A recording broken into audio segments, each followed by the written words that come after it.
네, 먼저 첫 번째로 지난주 자산시장에서는 무슨 일이 있었을까에 대해 가지고서 저희가 한번 얘기를 나눠볼까 합니다. 일단은 이번 주간이 시작하기 전에 있었던 요런 이슈들을 조금 한번 보십시오라고 했던 것들은 아무래도 물가 관련된 것들 좀 말씀을 드렸었어요. 사실 뭐 영국하고 유럽이 중요도는 당연히 미국보다 많이 떨어지긴 하지만 그래도 뭐 또 신경을 전혀 안 쓸 수는 없으니까는이었고요.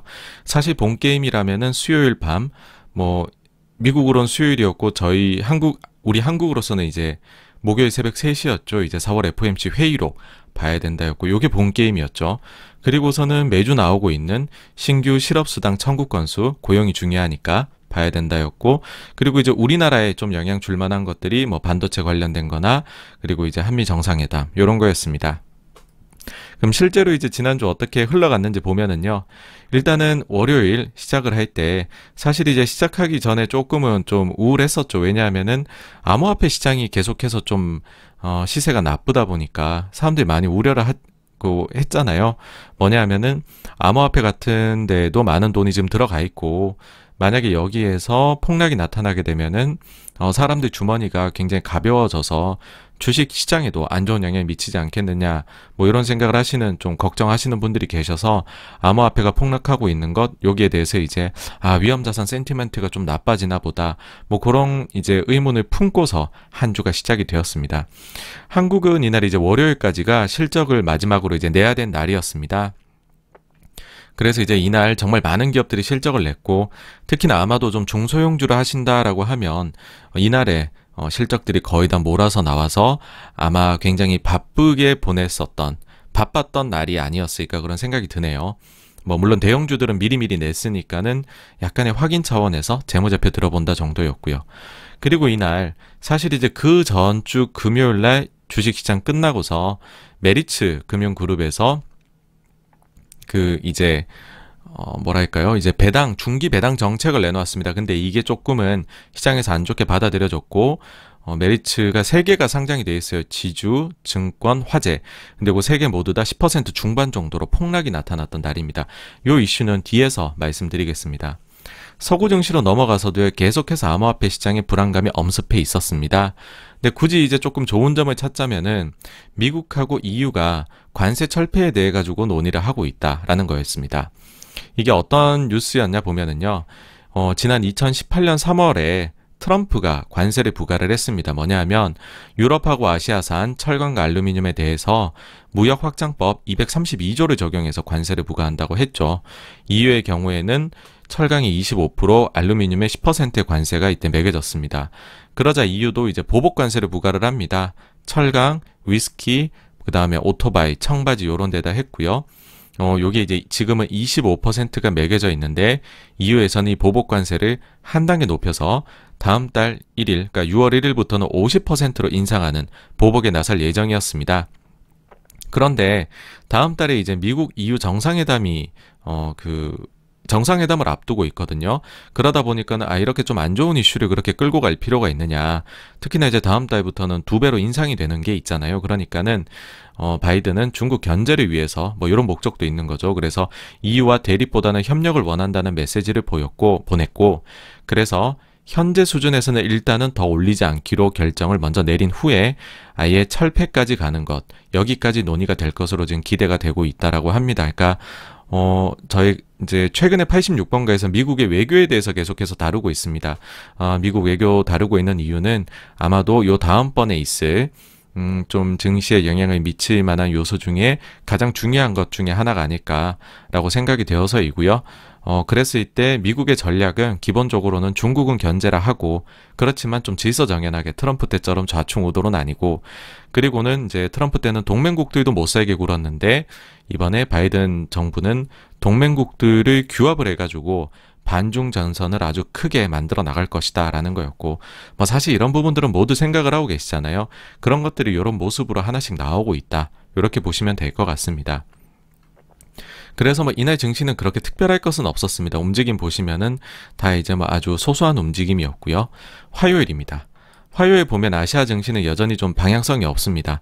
아무래도 수요일에 좀 빅 이슈가 있으니까 그런 거였고요. 뭐 이런 시기였죠. 이제 빠진 데는 오르고 오른 데는 빠지고 뭐 그런 시기였습니다. 요날 이제 아시아 증시에서 좀 주요 뉴스라고 하면 아무래도 원자재 쪽이었을 것 같은데요. 상해 선물 거래소에서 원자재 거래 관련해서 증거금을 상향한다는 소식이 왔습니다. 그러니까는 뭐 과거 같으면은 내가 100억만큼 선물 계약을 하려면은 8억의 증거금만 있으면 됐지만 이제는 10억의 증거금을 제시를 해야 된다는 거죠. 반대로 얘기하면 증거금률이 거의 뭐 한 25% 정도 상향됐으니까 사람들이 레버리지를 일으킬 수 있는 게 25% 정도 낮아진다. 그러니까 굉장히 이거는 원자재 시장에서 좀 돈줄을 쬐는 거죠. 그러면은 이제 원자재 가격이 이날에는 그래서 좀 안 좋은 영향을 많이 받았습니다. 서구 증시로 넘어가서는요. 역시나 이제 조금 외교 관련된 이슈인데요. 이란과의 죄송합니다. 이란과의 핵 합의에 대한 기대감으로 인해 가지고서 좀 유가가 하락이 있었습니다. 이게 뭐냐 하면은 지금 빈에서 회의가 계속 개최가 되고 있습니다. 이 회의도 사실은 트럼프가 한 거죠. 그러니까 트럼프 때문이죠. 뭐냐면은 오바마 때 이제 이란하고 핵 합의를 다 이뤘는데 그래서 이란에 가해졌던 각종 제재들이 다 사라졌죠. 근데 트럼프가 다시 이거를 다 없애버리고 이란에 제재를 걸어버립니다. 그래서 이란산 원유가 제대로 글로벌로 유통이 안 되게 만든 그런 상황이죠. 근데 이제 바이든이 다시 이거를 오바마 때로 되돌리려고 하는 거고요. 그렇게 된다는 거는 지금 이란산 원유가 국제적으로 다시 마구마구 수출이 될 수 있다는 거니까 공급이 늘어나니까는 유가가 좀 하락하는 그런 모습이었습니다. 그래서 이제 빈에서 개최가 되고 있는데 러시아의 주빈 장관이 여기에 대해 가지고서 좀 긍정적으로 진행되고 있다 이런 트위터를 막 올려가지고서 그게 이제 기사화가 좀 됐던 그런 이슈다라고 보시면 될 것 같고요. 사실 이제 여기에 대해 좀 더 말씀을 드리자면 86관가는 좀 과감한 인플레는 베팅을 하지 말자라는 의견을 가지고 있습니다. 왜냐하면 지금 감산으로 유가가 유지가 되고 있다. 근데 여기에 각종 증산 요인들이 들어올 수 있다는 거죠. 뭐 가령 예를 들면 이란산일 수도 있고요. 아니면은 베네수엘라 같은 데에서도 나올 수 있는 거고 뭐 혹은 이제 가격이 더 올라가면 미국의 셰일도 늘어날 수 있는 거다라고 생각을 합니다. 그래서 증산 요인들이 꽤 많다. 특히나 또 지금 감산을 과격하게 하고 있잖아요. 여전히 오펙 플러스에서. 근데 감산이 줄어드는 것도 역시나 증산이니까. 이런 점들 생각했을 때 뭐 인플레 베팅 그러려면 유가가 많이 올라야 되는데 그게 조금 어렵지 않나라는 생각이고요. 그 다음에 다른 뭐 메탈들 굴이나 이런 것들은 지금 많이 올랐죠. 이걸 보면서 인플레가 올 수 있는 것 아니냐 생각하실 수도 있는데 사실 원유가 세상에 미치는 영향과 굴이나 뭐 백금이나 이런 것들이 미치는 영향은 뭐 딱 생각해 보셔도 너무나 차이가 날 거다라는 생각이 드시잖아요. 그래서 뭐 유발 효과가 기름에 비해서 많이 낮다라는 겁니다. 이제 유가에 대해서 조금 더 말씀을 드리자면요. 사실 이제 그 86번가에서 한번 다룬 적이 있는데 지난 6일에 이란 핵 합의 복원 회담이 오스트리아 빈에서 이제 개최가 되었는데 요때 당시에 있었던 재미난 에피소드 하나 말씀드렸는데 다시 한번 이제 상기를 해 보십사 해서 가지고 와봤습니다. 이게 뭐냐 하면은 미국의 에너지 장관 요 분이십니다. 제니퍼 그랜홈이라는 요 분이 이제 뭐였냐면 4월 1일 날에 오펙 플러스 회의가 있었어요.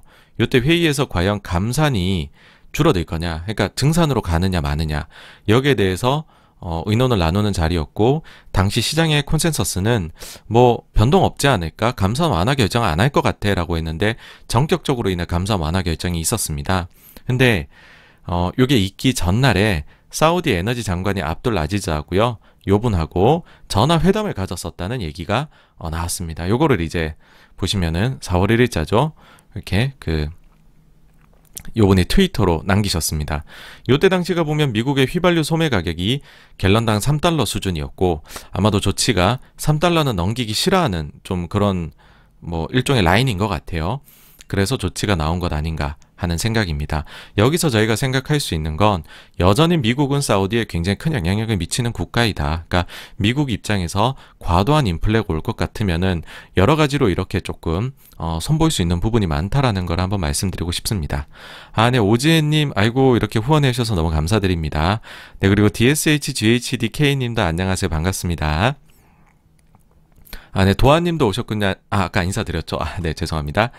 자, 그래서 이제 좀 유가 쪽에서 뭐 저런 이슈가 이란 관련된 외교 이슈가 있었다는 거고요. 그 다음에는 이제 제니 옐런이 점점 정치인이 돼가시는 것 같아요. 제가 알고 있던 중앙은행가에서 옐런 법인세 올리고 노조에 힘을 실어줘야 엄포 뭐 요런 이제 조금 뭐랄까요? 좀 정책적이고 어떻게 보면 정치적인 그런 부분들을 좀 말씀을 많이 이제 하시게 되는 것 같아요. 이 주요 멘트는 이겁니다. 이제 증세해야 된다는 거죠. 기업 증세. 왜냐하면 법인 세수가 지금 미국 GDP의 1%밖에 되지 않는다. 너무 적다. 올려야 된다.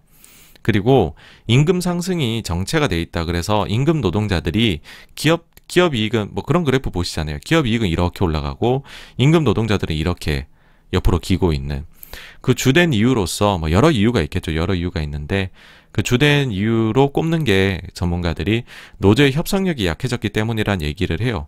노조 가입률도 떨어졌고 뭐 이거는 과거에 제조업 기반으로 사람들이 살다가 지금은 서비스업이나 아니면 IT 이런 기반으로 살다 보니까 자연적으로 노조에 이제 아무래도 이제 책상에 앉아있는 그런 조직들은 노조 조직력이 좀 약하잖아요.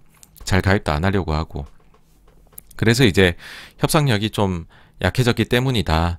그래서 이런 부분들을 이제 노조에 힘을 실어줘가지고서 해결을 시켜야 된다라고 옐런이 이런 발언을 했습니다. 그래서 요거 뭐 그렇게 대단하게 주식시장 영향 미친 건 아니지만 살짝은 출렁했다는 거 말씀드리고 싶고요. 요날 보시면은 이제 코스피는 좀 올랐었고요. 빠졌던 국가니까. 그다음 상해도 완만하게 가고 있고 다우 나스닥은 조금 약세를 보였던 금리는 안 움직인 날입니다. 그다음 이제 수요일인데 한국은 연말 쉬었고요.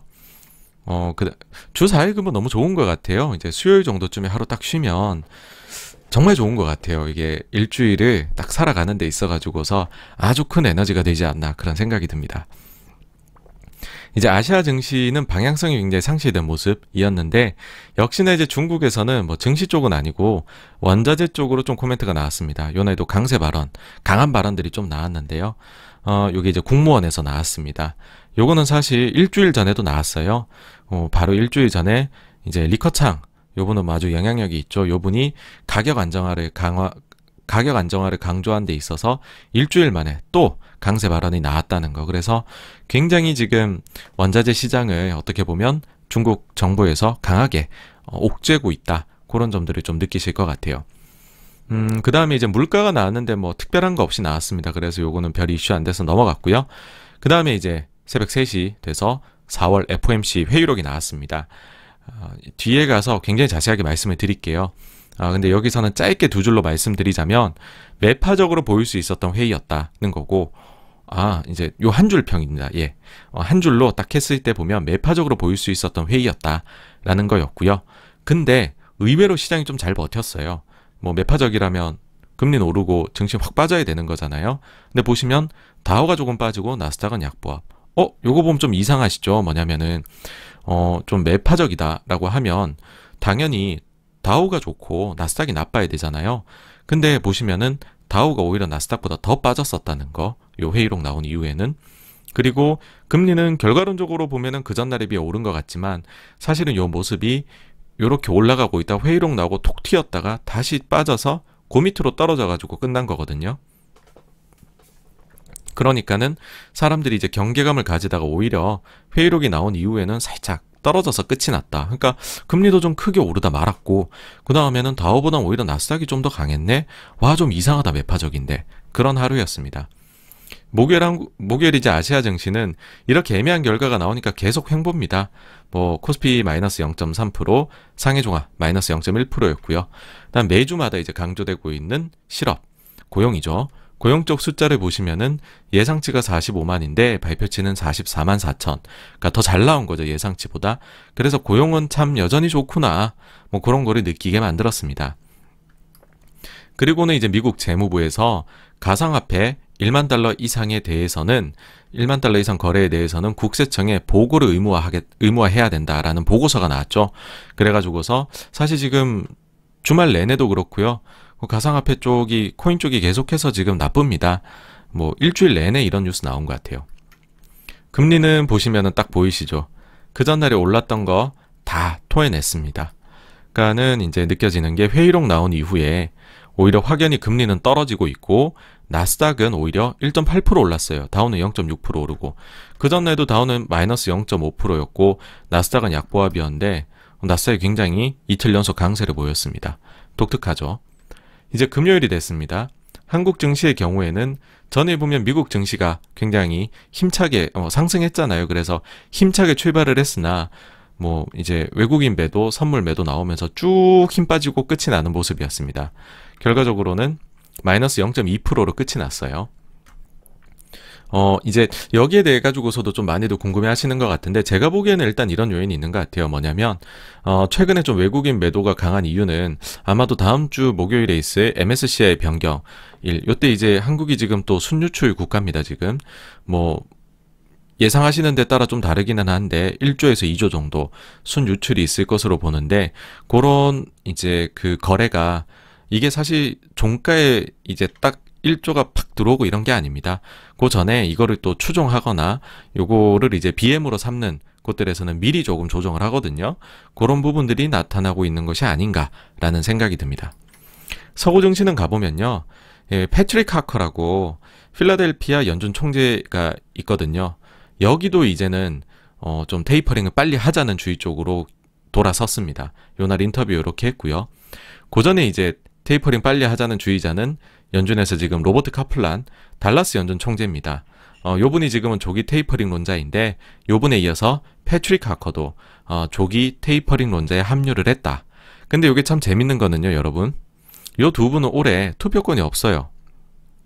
그러니까 미국은 이제 그 상시 투표권을 가진 자들하고, 그 다음에 뉴욕 그 지역 연준이 있거든요. 지역 연준 중에서 뉴욕만 상시 투표권을 가지고 나머지는 이제 로테이션으로 투표권을 가집니다. 근데 올해는 지금 요 두 분은 투표권이 없습니다. 약간 그런 생각이 듭니다. 뭐랄까요, 투표 안 하니까 좀 그 나의 책임이 적잖아요. 책임이 적은 분들이 조금 직언을 하고 계시는 것 같다 라는 생각입니다. 뭐 이렇게 되면 좋죠. 나중에 만약에 테이퍼링 진짜 빨리 했었어야 하는 거라면 본인들은 굉장히 이런 뜻을 애초에 내비쳤다라고 좀 면피가 되는 게 있고, 그게 아니라 세상이 잘 굴러가며 우리가 그때 경고했기 때문에 너네가 조심스럽게 했던 거야 라고 할 수 있는 아주 꼭 먹고 알 먹고의 포지션이 아니신가요, 두 분은. 그런 생각이 듭니다. 네, JSJ님 안녕하세요. 네, 처음 오셨다고요. 반갑습니다. 네, 쇼핑 doktor님도 오셨군요. 네, 반갑습니다.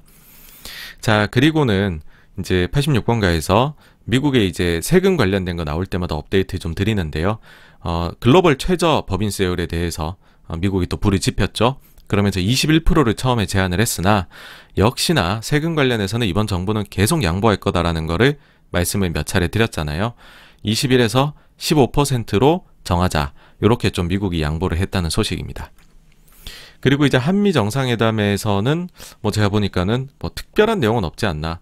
근데 보니까 미사일 사거리 제한을 없애는 게 있더라고요. 그래서 월요일에는 방산주만 논하겠다, 뭐 그런 거고, 나머지 부분에서는 뭐 백신이나 미국의 투자나 뭐 등등등등 뭐 북한에 관련된 언급이나 이런 거 봤었을 때에는 뭐 그렇게까지 뭐 사람들이 예상하는 범위 내였다라는 그런 생각이 들었습니다. 뭐 어쨌든 그래서 이제 다우는 조금 올랐고 나스닥은 좀 빠져서 금요일 증시 끝났고, 금리는 역시나 또 약간 또 빠졌네요.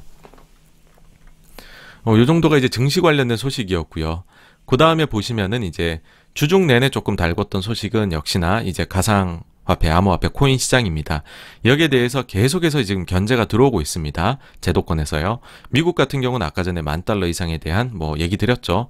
그 다음에 중국 같은 경우에도 지금 가상자산, 무허가 수탁에 대한 제재가 강화되고 채굴 및 거래에 대해서 엄중히 단속을 하겠다라고 이제 류어 요 부총리인가요? 요분이 이제 얘기를 했습니다. 그러니까는 굉장히 영향력이 있는 인사가 지금 미국과 중국에서 상당히 암호화폐 시장을 소위 말하면은 아주 압박을 넣고 있다. 뭐 그렇게 보시면 될 것 같습니다.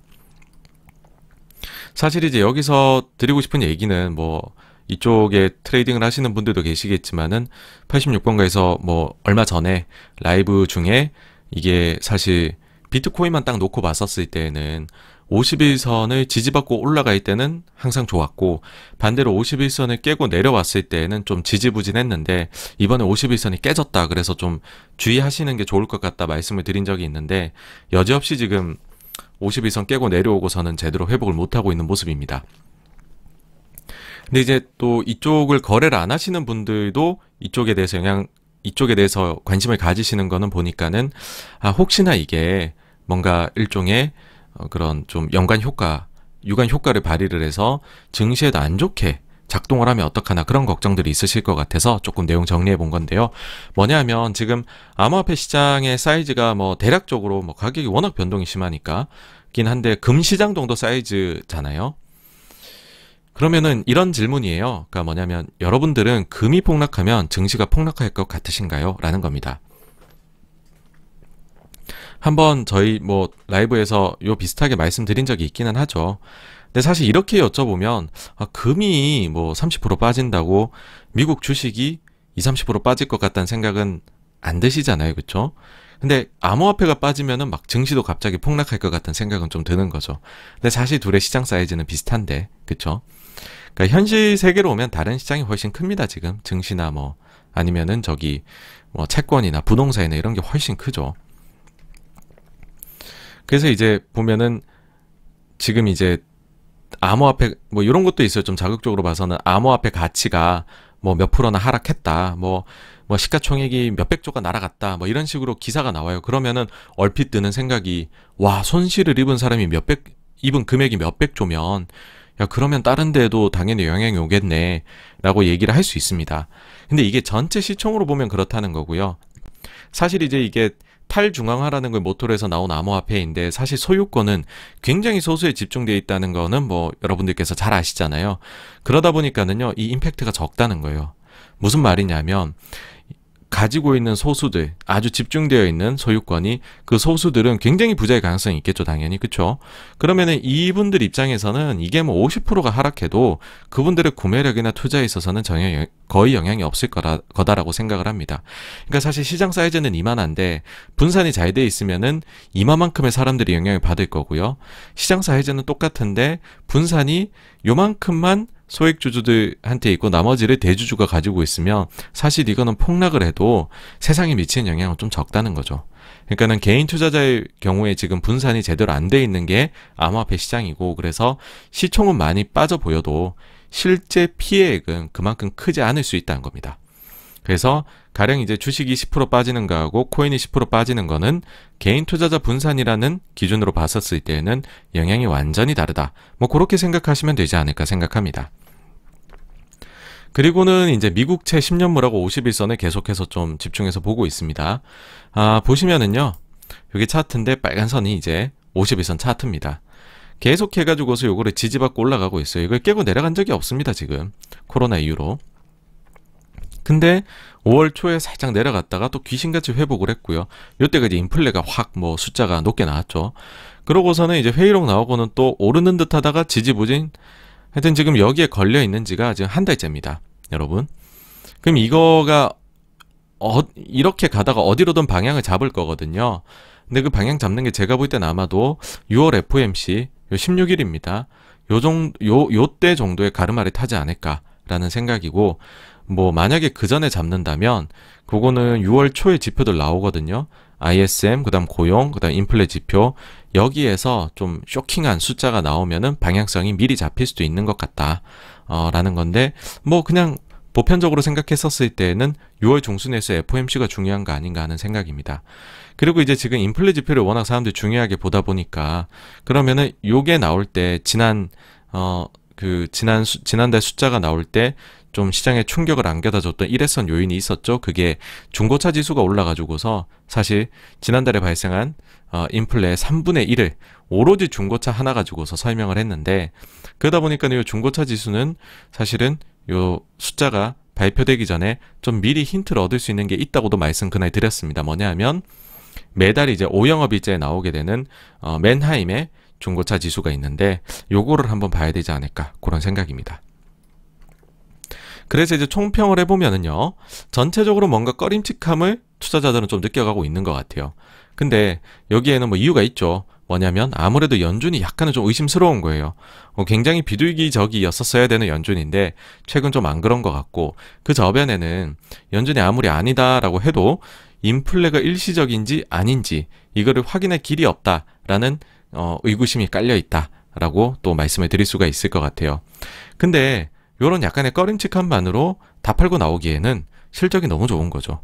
그러다 보니까는 지금 증시는 슬금슬금 뭐 코로나 이후에 V자 반등을 했다면 그 다음에는 실적이 폭발적으로 좋으면서 상승을 이렇게 하다가 지금은 이렇게 되어 있는 그런 상황이지 않나 이렇게 보입니다. 다음 주에 주목하셔야 되는 건 좀 목요일에 몰려 있더라고요. 우리나라 같은 경우에 이제 금통위가 목요일에 있습니다. 소수 반대 의견이 나올 수 있지 않을까. 한국도 지금 물가가 빠르게 올라가고 있거든요. 그런 생각이 들고요. 그 다음에 이제 목요일에 종가로 MSCI 반기 리뷰가 반영이 될 겁니다.